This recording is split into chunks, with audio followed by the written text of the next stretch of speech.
Hey guys, what's up?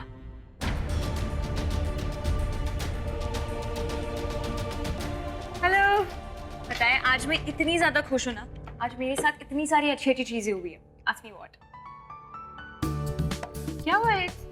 Well, आज college में जो मेरा प्रोजेक्ट सबमिशन था उसमें मुझे फुल मार्क्स मिले। Wow, congratulations! Thank you. Second, मैंने पेस्ट्री बेक करने की एक नई रेसिपी इन्वेंट की है। Isn't that great? Very nice. And the last good news is well Sam आज मुझे बाइक राइड पे बीच लेके जाने वाला। Wow. सबसे बेस्ट न्यूज़ है। है ना? हे प्राची, तू खुश नहीं है क्या? ओके हाँ, याद आया, ये बीच वाली बात तो उसे सुबह से ही पता है। Anyways, let's bake my new recipe वाली पेस्ट्री। कम।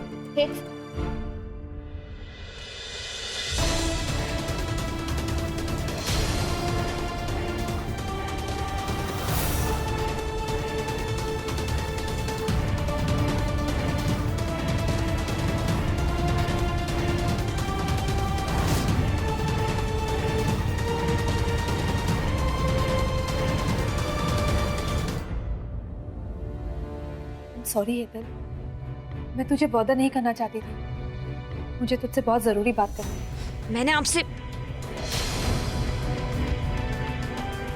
यहाँ पर सीन मत क्रिएट कर। मेरे साथ चल, हम बाहर चलकर बात करते हैं। मैं आपके साथ कहीं नहीं आने वाली, इसलिए आप यहाँ से चले जाइए। नहीं, मैं अपनी बात कहे बिना नहीं जाऊंगी। बहुत जरूरी बात है। आपके और मेरे बीच कोई जरूरी बात नहीं बची, इसलिए मैं आपको लास्ट वार्निंग दे रही हूँ।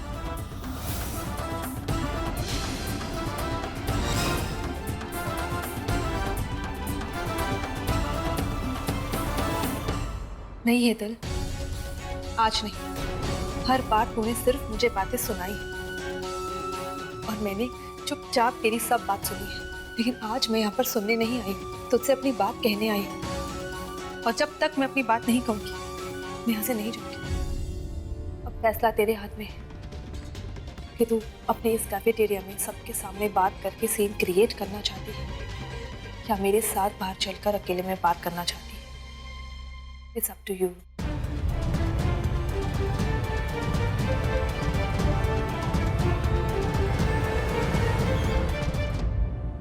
फाइन, आइए मेरे साथ।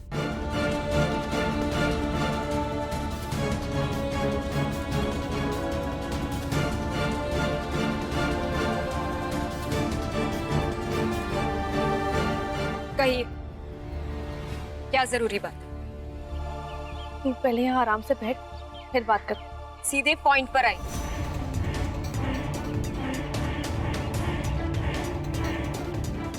जल्दी कहिए जो भी कहना है और चले जाइए, क्योंकि जब तक आप मेरे सामने खड़ी रहेगी मेरी तकलीफ और बढ़ती जाएगी। जानती है ना आपकी बात?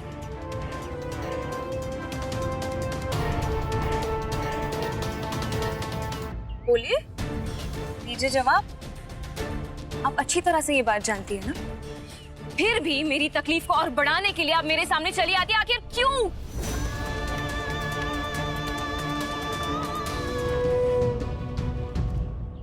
मैं उस वक्त मजबूर थी एक कदम उठाने के लिए।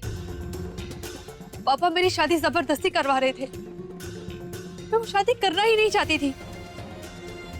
और एक जबरदस्ती की शादी क्या होती है, इतना तो तू अच्छी तरह से समझ ही सकती है। इसीलिए मैं मंडप छोड़ के भाग गई।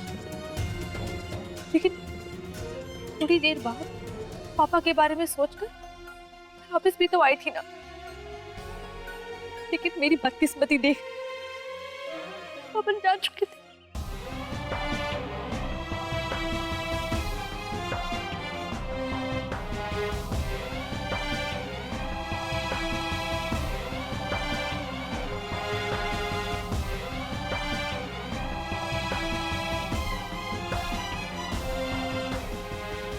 मेरी बात का यकीन मान हेतल, उस दिन से लेकर आज तक हर पल हर दिन मैं वो बात सोचकर पछताती। सोचती कि काश मैंने वो एक कदम नहीं उठाया होता, कि काश मैंने पापा के सामने हिम्मत करके स्टैंड लिया होता कि मैं शादी नहीं करूंगी। और ये भी सोचती हूँ कि काश पापा ने मुझे समझने की कोशिश की होती, मुझे एक कदम नहीं उठाना पड़ता। मेरे पापा पे ब्लेम मत डालिए।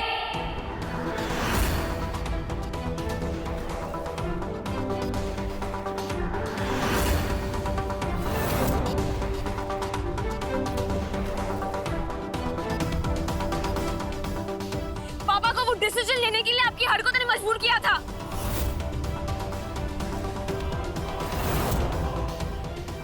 याद नहीं आपको क्या क्या क्या करती थी? हाँ, मैं याद दिलाती हूँ। उस धोखेबाज लड़के से ब्रेकअप होने के बाद आप दिन रात रोती रहती थी, तड़पती रहती थी उस लड़के के लिए।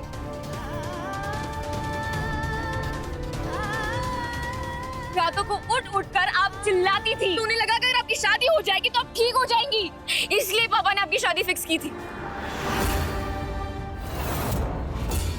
इसलिए जो भी कुछ हुआ उसके लिए आपका वो धोखेबाज बॉयफ्रेंड और उसकी पूरी फैमिली जिम्मेदार है।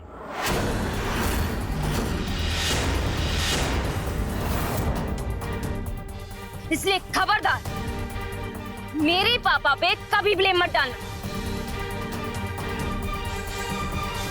नहीं इधर, मैं पापा को ब्लेम नहीं कर रही हूँ। मैं तुझसे रिक्वेस्ट कर रही हूँ कि मेरी मजबूरी समझने की कोशिश कर।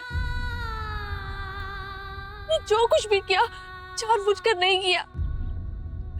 मैं अपने दिल से मजबूर थी। एग्जैक्टली।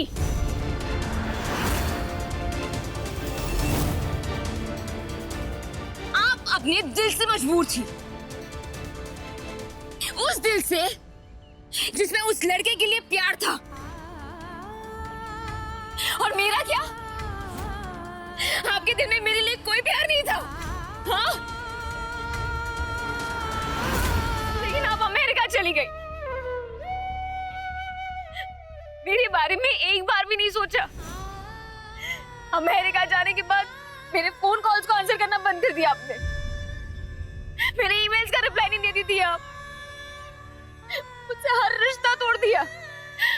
मुड़ के भी एक बार नहीं देखा कि आपकी छोटी बहन किस हालत में है।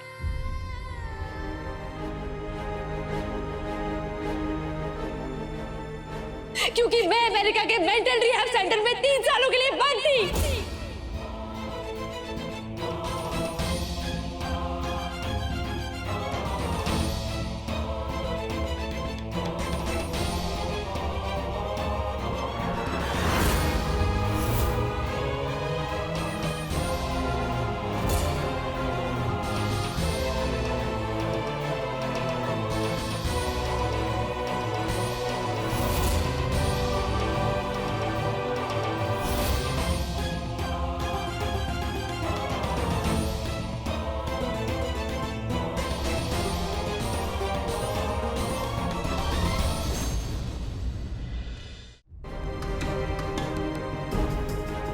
पापा की डेथ का गिल्ट बर्दाश्त नहीं कर पा रही थी, इसलिए मैंने वहां जाने के बाद 4 बार सुसाइड करने की कोशिश की।